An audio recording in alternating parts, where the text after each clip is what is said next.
இந்த ஊர் அழியும் போதே எங்கள் தாத்தா பாட்டிலாம் இந்த ஊரில் முன்னாடி இருந்திருக்காங்க. சின்ன வயசில் 10 வயசு 5 வயசுல இருந்திருக்காங்க. அதனால் இந்த 1964 புயல் காலத்தில் வந்து இந்த ஊர் அழிஞ்சு போன ஊர். இதான் வந்து அந்த காலத்தில் உள்ள பழைய ரயில்வே ட்ராக் மீட்டர் கேட்சுன்னு சொல்கிறாங்கல்ல, கறி வண்டி நீராய் வண்டின்னு சொல்கிறாங்கல்ல, அதோடைய ட்ராக்கு. இதுன்னு பார்த்தீங்கன்னா ரயில்வே வாட்டர் டேங்கு. ட்ரெயினுக்கு தண்ணி பிடிப்பாங்களாம்.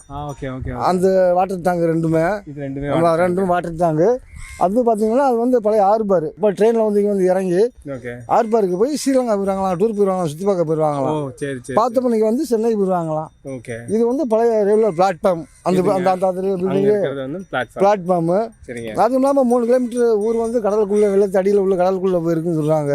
ஆமாம், பழைய பழைய பில்டிங்கு, வீடு வாசல் கோயில் எல்லாமே கடலுக்குள்ளே தான் போயிருக்கு. அந்த பக்கத்து பார்த்தீங்கன்னா பழைய சர்ச்சு, போஸ்ட் ஆஃபீஸு அதுக்குள்ளே இருக்கும். அந்த சைடு இருக்கு. ஆமாம். முனிஷா அண்ணனுக்கு நன்றி. சில விஷயங்கள் நிறைய சொல்லி கொடுத்துருக்காரு. நன்றிண்ணா.